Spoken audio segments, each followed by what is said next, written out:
today on 14 January 2025, and we meet again to discuss introduction to occupational health and safety. Some of us, we already know much about occupational health and safety. Some of us, it might be the first time to meet this, but let's gather together and start today's work. Right, like as usual, my name is Lamlan Moyo, and I will be taking you through this process here and there. Feel free to ask questions where necessary so that we can be able to move on. In front of you there, I'm presenting a slide or some slides that I'm going to be talking about, which we prepared under the theme Introduction to Occupational Health and Safety. Introduction to Occupational Health and Safety. So I'm going to be going through them bit by bit. Now, one of the key concepts in the occupational health and safety is that we basically need to protect the employees. We need to protect the employees. If you would go to the Occupational Health and Safety Act, the Act stipulates clearly that one of the major responsibility of an employer is to provide a safe working environment or safe workplace for employees. And of course, on top of employees, we are also talking about this safe environment being provided for visitors, people who are going to visit the site or the workplace where you are working. We are also talking about inspectors who are going to be able to come and inspect the client that is going to come and inspect your site or your workplace.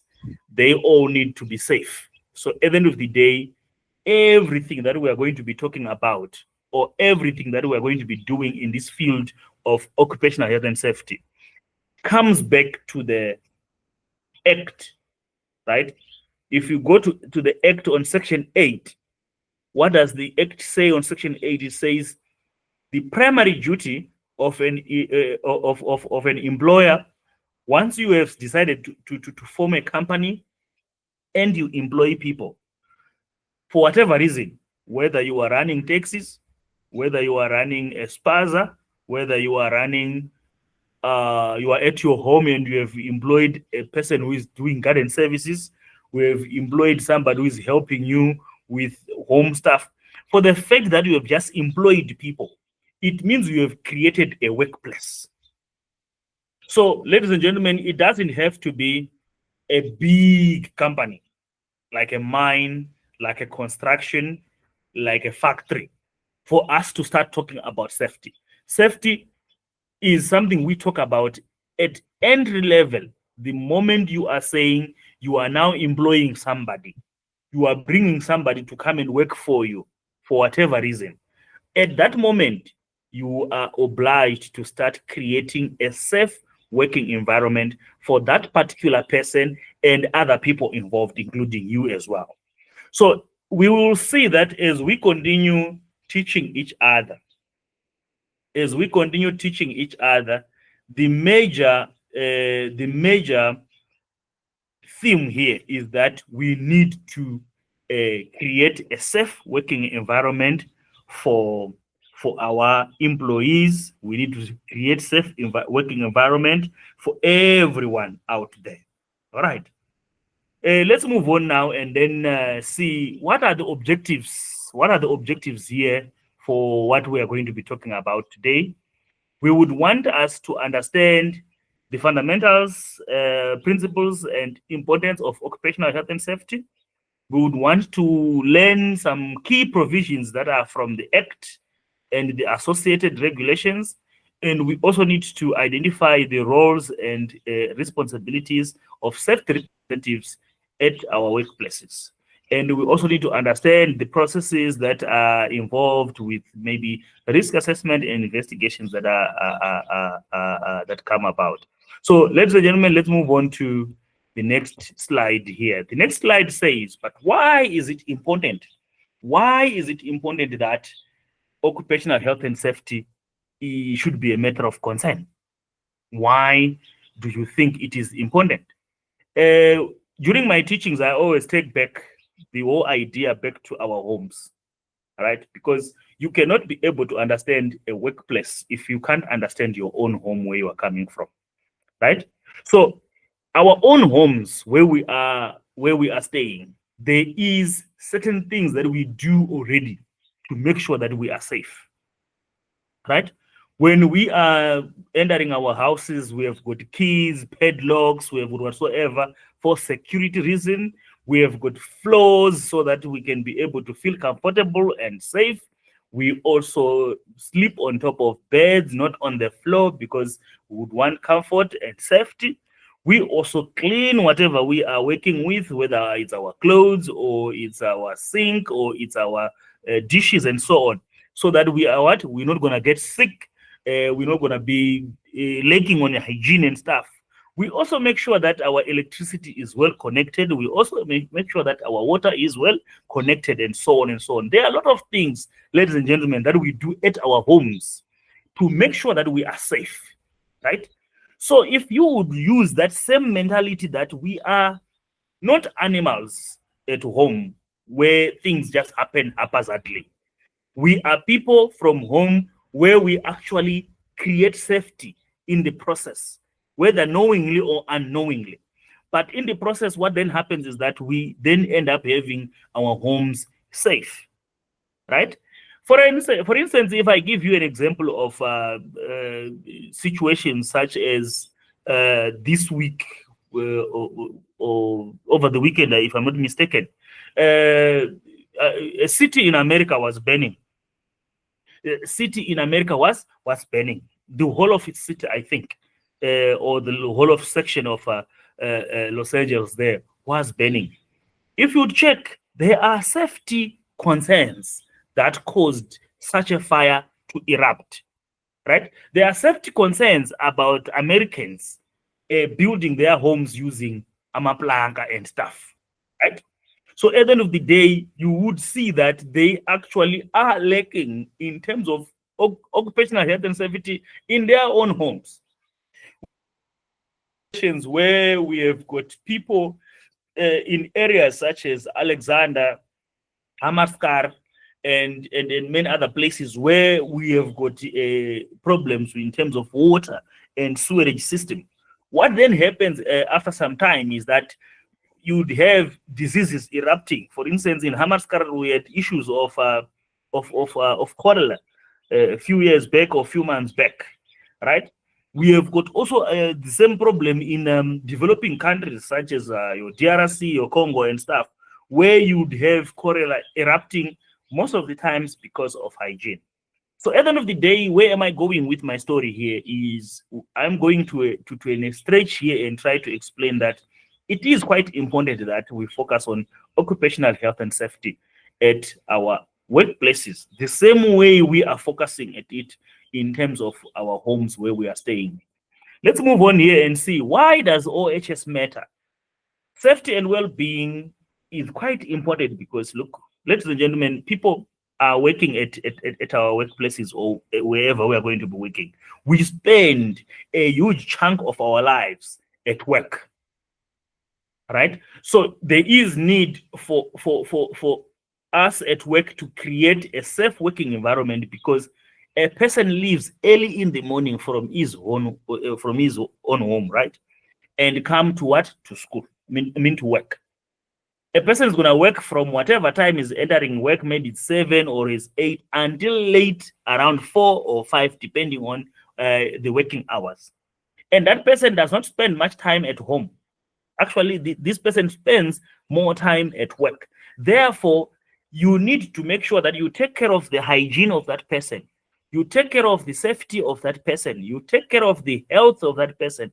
You take care of the environment within the person, within which the person is working at. Therefore, that's the importance, because employees take their time to work at their workplaces and they're not staying at home. Therefore, wherever they are, it is important that they are kept safe and well.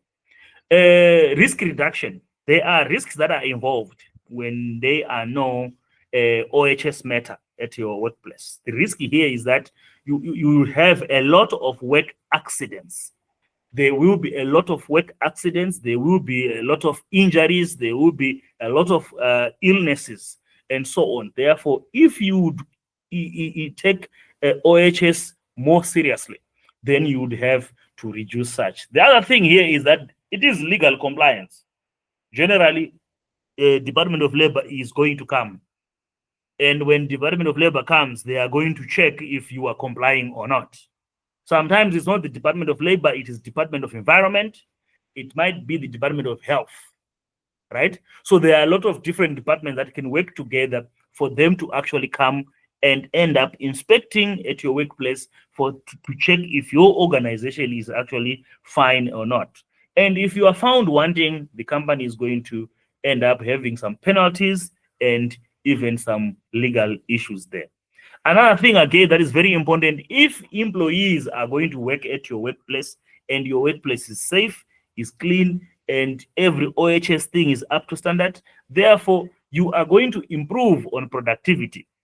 How do you improve on productivity here? It basically means that there will be less people getting sick, less people getting absent, less people dragging their feet because they are scared to work with you. If they know that they are safe, then they are going to come to work and work properly. In that process, it means that the productivity at your workplace is going to be high. At the same time, the morale, people are going to be happy. People are going to be happy working with you. So that's some of the reasons why it is important for us to actually focus on our occupational health and safety. Let's look at the OHS Act. The OHS Act, which is enforced or which is under the custodian of Department of Labor, Department of Employment and Labor. You will see that this act was implemented in 1993. It is called the Act 85 of 1993. In our LMS at Lusatech, you would find that you can download it. It's written ebook, Lusatech ebook. You can actually download it and be able to have your own act and the regulations thereof. Now, this act is enforced by the Department of Labor, which basically means that from time to time, Department of Labor will come to your workplace and do some inspections. And when they have inspected, they give you certain notices, right? They can be able to tick every box and say you are doing well, you are compliant, or sometimes they can actually issue you with notice to say, look, you are not compliant on this matter. Can you rectify it? Or they can even threaten or give you a notice that they are going to close, shut down your shop, shut down your factory, shut down your construction site, or shut down your mine because you are not compliant in terms of the Act, Occupational Act 85 of 1993. So you will see that Department of Labor can be able to give you contravention notices, which are actually issued for non-compliance with the Act. If you are not complying properly, they will give you a contravention notice, which means that you have contravened the Act, you have broken the Act, in other words. Or they can actually give you an improvement notice where they will say, look, we are not satisfied with what is here. Therefore, can you add or can you improve in this and that? You can also be given a prohibition notice, like I've just said, that you can actually, if they realize that there is immediate danger, you are not complying in most issues, then they might actually give you a notice to stop work, which means prohibition notice. With prohibition notice, it means that either a section at your workplace should be shut down or the entire workplace altogether should be shut down. This is very common when it comes to factories. It's very common when it comes to restaurants. It's also very common when it comes to butcheries. It's also very common when it comes to construction sites, where when they realize that you are not compliant too much, then what they do is that they close shop, they close the entire thing and say, you know what, first let's fix the compliance and then you reopen. And it's not easy to reopen a site when it is closed, right? So when they realize that they've given you these, some of the consequences here is that you might end up getting fines or closure of the workplace, or sometimes you can even get jail time if the offense is very serious, depending on how deep is the situation. I hope we are still going well together, ladies and gentlemen. We are pushing. We are talking about the introduction to occupational health and safety. At this moment, we're still looking at the act. What does this act talk about exactly, and why should we stick to it? And we've just found out that you might be able to be given some notices, either for contravening a certain part of the act, or actually you are told to improve, or sometimes you are even given a prohibition notices. Right. Let's look at key sections that are of importance in terms of occupational health and safety on the Occupational Health and Safety Act of 1993. You will see that there is Section 7. Section 7 is very, very important. It talks about health and safety policy, H&S policy.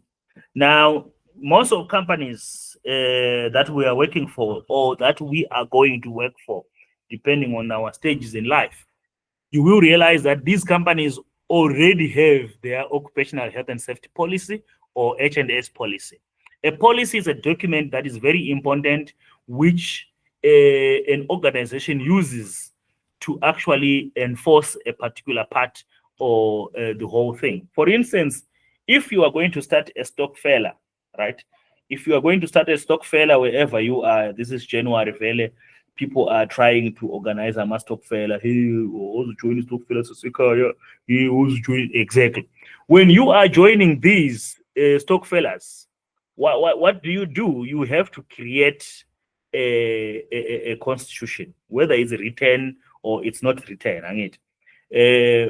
What are you going to talk about there? You are going to discuss how somebody's going to join, how much somebody's going to pay. If you don't pay, what we're going to do to you, this and that, this and that, this and that. Basically, you are trying to come up with a constitution, or you are trying to come up with an SOP, a standard operating procedure, right? So that also in the same area is like a policy. So as an organization, as an institution, or as a site, or wherever you are working, for the fact that now you have decided to comply with Occupational Health and Safety Act, first thing is go to Section 7 of the Act and find out what does the Section 7 of the Act say. It is saying, please, you need to have H&S policy. This policy needs to stipulate how you as a company are you actually going to intensify the issue of occupational health and safety. You are going to tell us how you're going to appoint your people, how serious are you, what is your values, what is your mission, what is your vision in terms of the policy. Therefore, every time when something happens, people can be able to come back to the policy and read the policy and say, oh, okay, this is what the company want us to do in terms of occupational health and safety. All right. Then another section, good people, is Section 8, which is very important. Section 8 indicates duties of an employer. Duties of an employer. I'm going to try to project quickly the duties of an employer quickly, so that we can be able to just look into it before I move on to the next slide. Just a second while I'm projecting. Right, I'm gonna share this document. I'm gonna share this document, and then I'm gonna rush to section 8. I want to read a little bit about Section 8. Let me just make it bigger. Right. Okay. All right. Now, I'm sure you are still with me there. Now, Section 8, employer duties. Here we just summarized it a little bit. Section 8, employer duties here. All right. Let's look into them. They just given us about 6 of them there. I'm just going to read them bit by bit there and see. The first one says you must try to make the workplace safe as possible, right? You must try to make the workplace as safe as possible. That's the first instruction given to the employer. So when you employ anybody, that's the first thing here. So all of us at work, we are all bound by this first part, which says you must try to make the workplace as safe as possible, right? The second one says machines must be as safe as possible. Risk assessment must be done by a competent person. Very important to underline this word competent person, because it's going to come out, or it's going to come up every now and then when we are studying, right? Staff must be made aware of workplace hazards and safety measures. So if you know very well that you are providing a workplace that has got hazards, you cannot just keep quiet about it, right? For instance, if I know very well that you are going to be working with petrol or petroleum, the hazard here, the most important hazard is that it's going to burn you. You're going to burn. So if I'm going to employ you to be a driver who is driving around petrol, supplying people petrol, first thing I need to tell you is that, hey, chief, this petrol is going to burn you at some point, because that's the first hazard about using what? Petrol. It burns, is highly flammable. So immediately, what have I done? I have made my employee aware of workplace hazards, right? If I'm going to employ you at a place which is very noisy, I need to inform you that this place is very noisy. You're going to be affected in your ears. Therefore, I am going to give you this to avoid that, right? For example, you go to a workplace and you just find somebody giving you an overall or a work suit and say, take the work suit and use it, or take these boots and use it. What do you call those boots? It looks at Amarif, right? Tata Amarif hambo yosebenza. Okay, the question is, why are you giving me these? Have you told me of the risks or hazards that I hear at work for me to wear these safety boots? So it's very important that you inform the person of the hazards, so that you can then come back and say, okay, I have told you about the hazard, but this is how we are going to make it not be a problem to you. All right, number E says there must be competent supervision. You cannot just appoint umzala to become your supervisor. If you are going to appoint umzala to become a supervisor, that umzala must be trained for the person to become competent. It's very important that everything that happens at any workplace must be done by a competent person, not just appointment. Number F says PPE must be issued and staff must be trained on its use. You need to issue PPE, and when you have issued the PPE, make sure you train people to use that PPE. Do not just give them and just say, tat, go work, go work. And don't explain to them that this is how to use it and why are they using it. One of the questions that I normally get, I actually got last year on the Facebook page was, how do we make people understand that it's very important for them to wear PPE? It's a question that you might also find in any interview of a safety officer. They can ask you, how are you going to enforce PPE to your people? And you cannot answer that question without talking about training. If you are going to answer this question without talking about training, then that answer is not sufficient enough, because people need to be trained first. People need to be trained first so that they can understand why they should wear a PPE. All right. If people are not trained, they are going to be rebellious. If there is no reason behind anything, people are going to be rebellious. Think about you and I. When our parents told us that you must not come home after 6, they just said that and stopped there. They didn't tell us why. That is why we came late. Even up to now, we are still coming late, because we are not really told, or we have not yet why we should not move around them. So some of those things are a reason why training is important, because I cannot just wake up and give an instruction, say, look, Seabong, you should not come late at home. But first, I need to sit down with you and inform you the repercussions of people who are moving around at night, the repercussions of not coming home early, what are the problems, etc., etc., etc. Once you are trained about that, then I can then inform you and say, look, can we agree that you are not going to come late at home? One of the examples, I hope it works.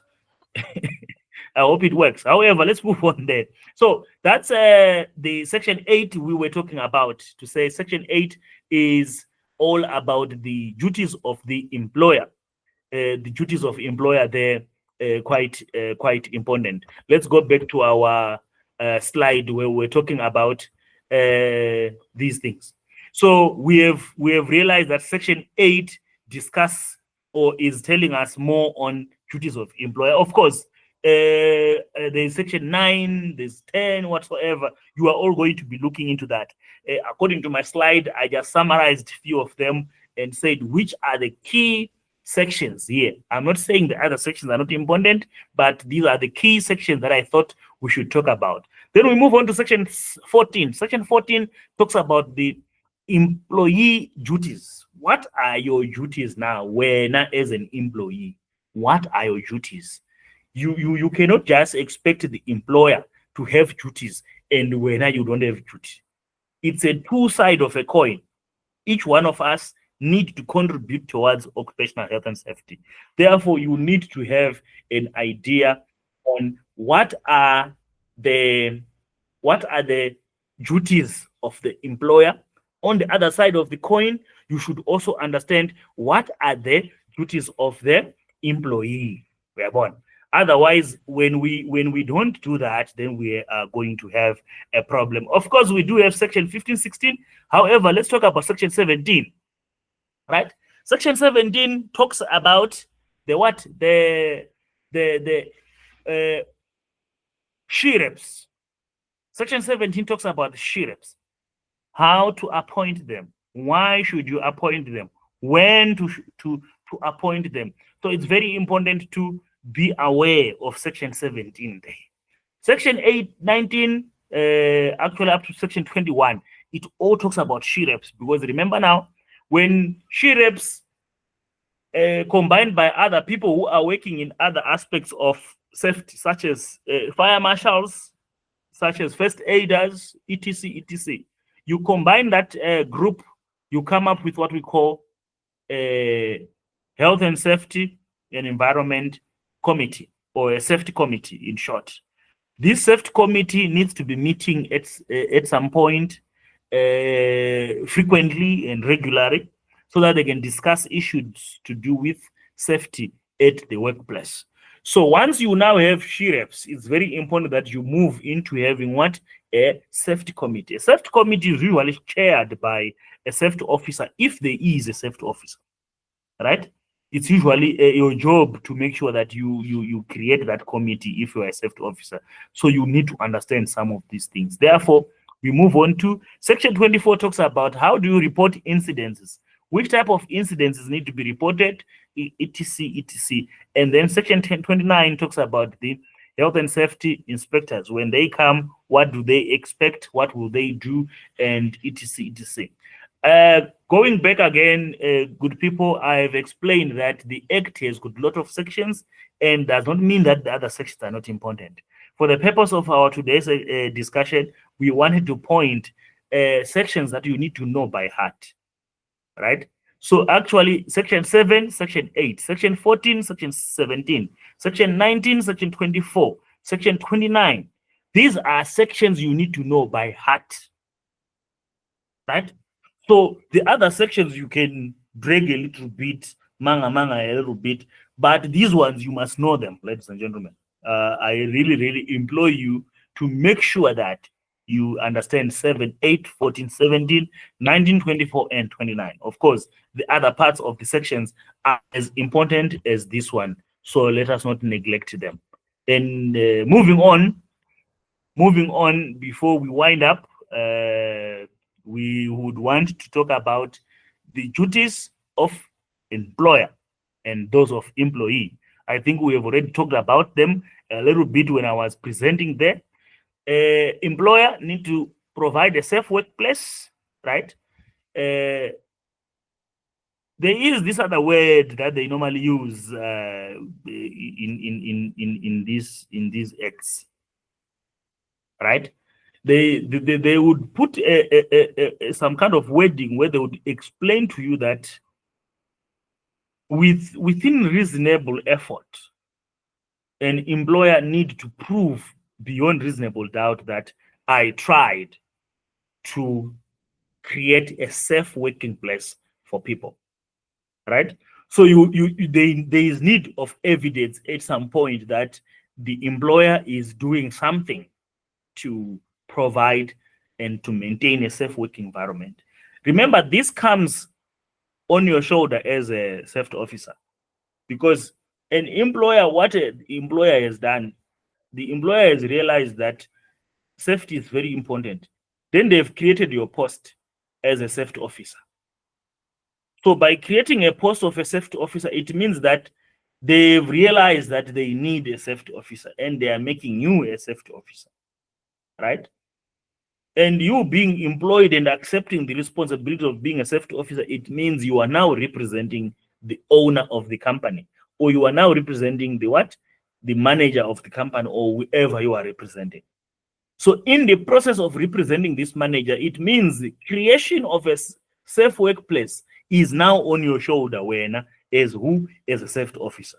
So it becomes your job to make sure that you provide and maintain safe working environment, right? Because you are now representing the employer. The employer has given you the powers. Say, look, I am busy. Can you run this for me? Therefore, you are going to do that. Risk assessments, right? It's very important that regularly you conduct a risk assessment. Actually, risk assessment and all other things are actually items that are used to assist you in terms of what? Of creating a safe workplace. So risk assessment, what they call HIRA, incident investigation, training and PPE, hazard communication, blah, blah, all those items are actually ways of you trying to create and maintain a safe working environment. Remember, risk assessment is for you to go around a workplace and walk around your workplace, identify what you think these can be risks. Once you have identified them, right, you then assess them, put on controls so that they become a safe working environment. You are also going to be training your employees, providing them with PPE, train them on that PPE so that they can be ready for any problem that comes by. And you are going to create a situation where all the hazards are communicated.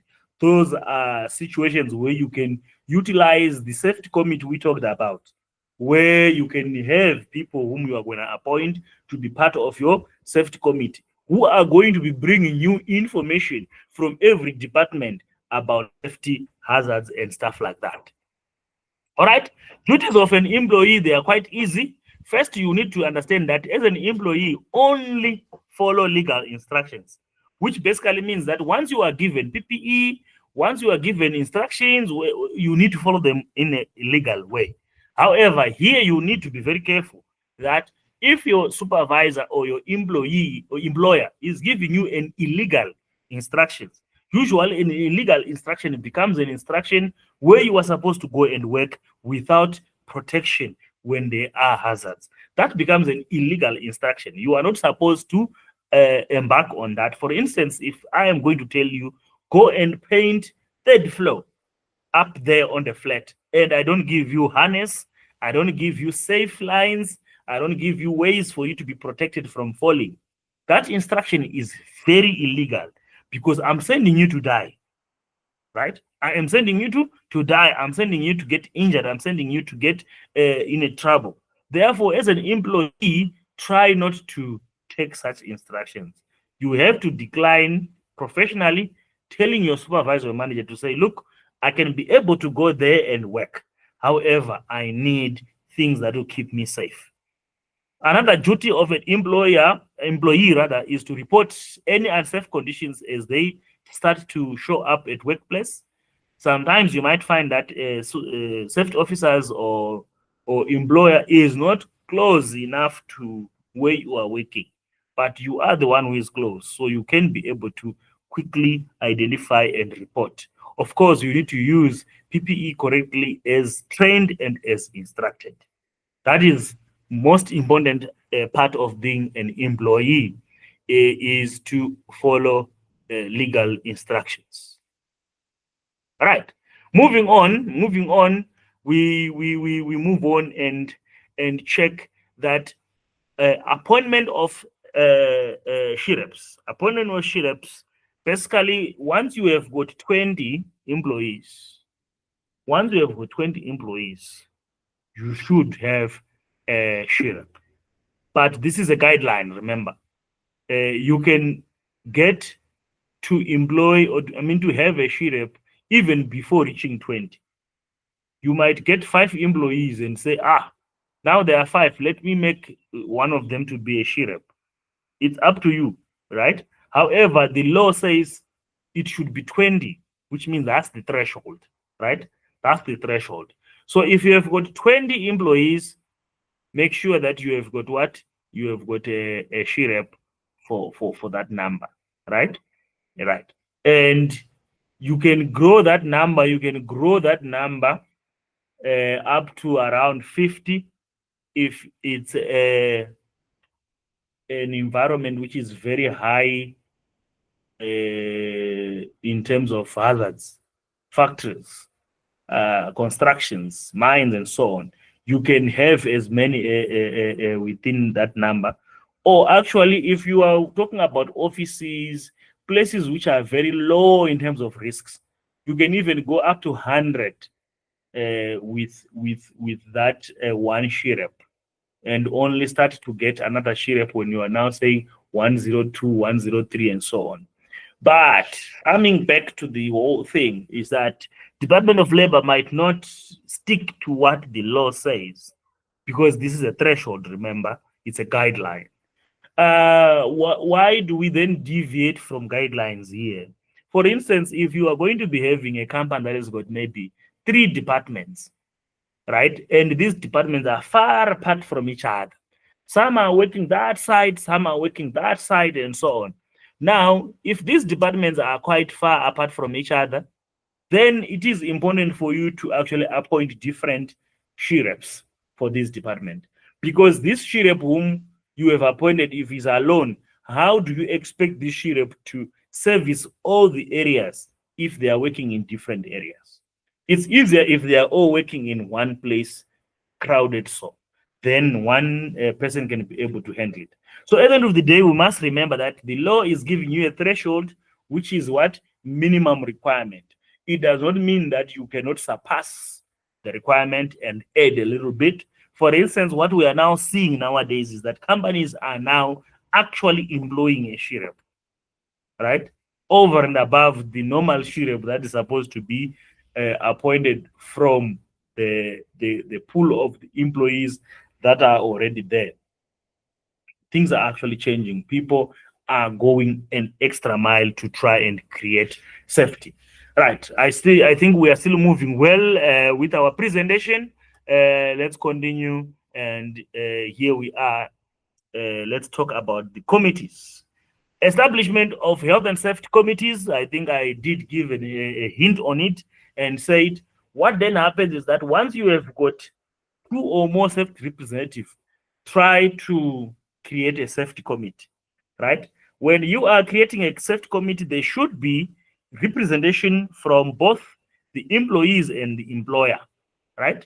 However, it's good if you have got more representative from employees than from management. For instance, if your committee is going to be 5 people, then it's good if it's 3 sheriffs, 2 people from management, or 4 sheriffs, 1 person from management. You cannot then have a 5-member safety committee where there is 1 sheriff and 4 members from the management. It dilutes the whole thing, and it might not really give that appetite we are talking about. Right? Moving on. What are the roles and responsibilities of safety representatives, right? Safety representatives, their job is to perform HIRA in most cases. They need to do risk assessment. They need to do risk assessment most of the time. They identify hazards and then measure those hazards. After measuring those hazards, they need to come up with controls so that they cannot give people problems. Same thing again is that they should be involved in incident investigation. Incident investigation can take place in different parts.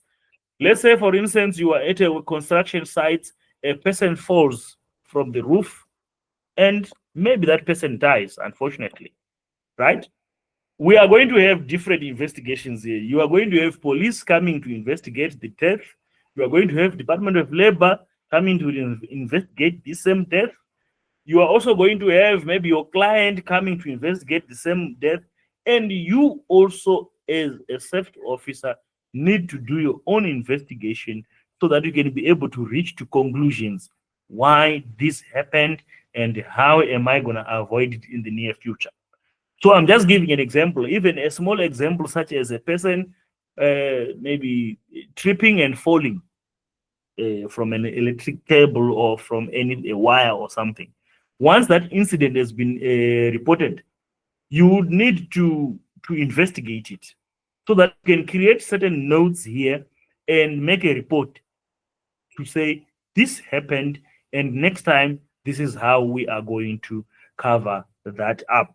So it is quite important that we understand that in a clear perspective, right?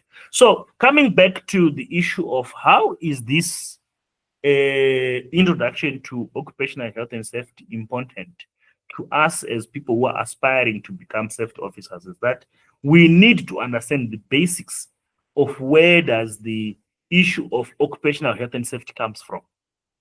So I would advise my fellow students who are studying this course or any other course that take your time and research more on the history of occupational health and safety before probably 1993 and after 1993.